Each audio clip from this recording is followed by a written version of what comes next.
One of Malaysia's biggest developers just made an 11 billion ringgit move to swallow IJM.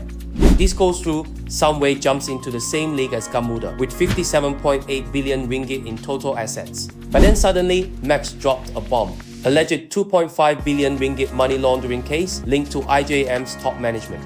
Normally, a headline like that kills a deal instantly. But instead of backing off, Sunway doubled down and said the offer is still on track. So what's really going on? Is this a golden opportunity, or are we walking into a trap? Welcome back to my channel. I'm Huat Equity. I share simple, database breakdowns on Bursa, US and Singapore markets, using real numbers and the bigger macro story behind them. If you find this useful, please like, share and subscribe. And if you want to discuss it deeper, you can join my group. The link is in my bio. Today, let's focus on one clear question. Is there still an opportunity here or not?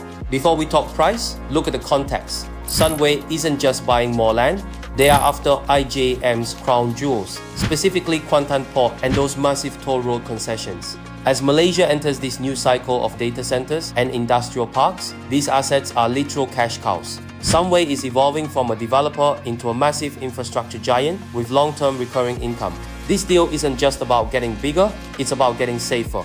Now, let's talk numbers. The offer is 3.15 ringgit per IJM share. Recently, IJM has been trading around 2.60 to 2.80. So on paper, that looks like a juicy double-digit upside.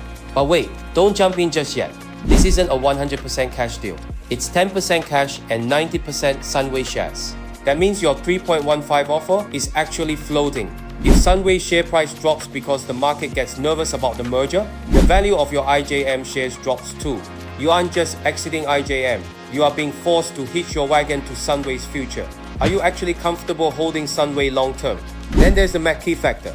This isn't just bad PR, it's an ESG nightmare for big institutional players like EPF, PNB, and KWAP. These funds have strict governance rules. If the investigation gets messy, they might be legally pressured to vote no or stay neutral. Sunway needs over 50% acceptance to make this valid. If the big boys stay on the sidelines, the deal could collapse at the finish line. Here is the scenario nobody talks about, the middle outcome. If Sunway gets more than 50% but fails to hit the 90% mark for a compulsory acquisition, IJM could lose its liquidity or even be delisted without a full buyout. You could end up holding zombie shares stock in a company you can't easily sell on the open market. That's a massive risk for retail investors trying to play the arbitrage gap. Everything now leads to one key date. The 6th of April 2026, 5 p.m. That is when the offer closes and the numbers become real. Before that date, price is driven by expectation. If you hold Sunway, do you see this as a platform upgrade or added execution risk? Share your thoughts in the comments or in my community. Follow the channel for more Malaysia-focused market stories.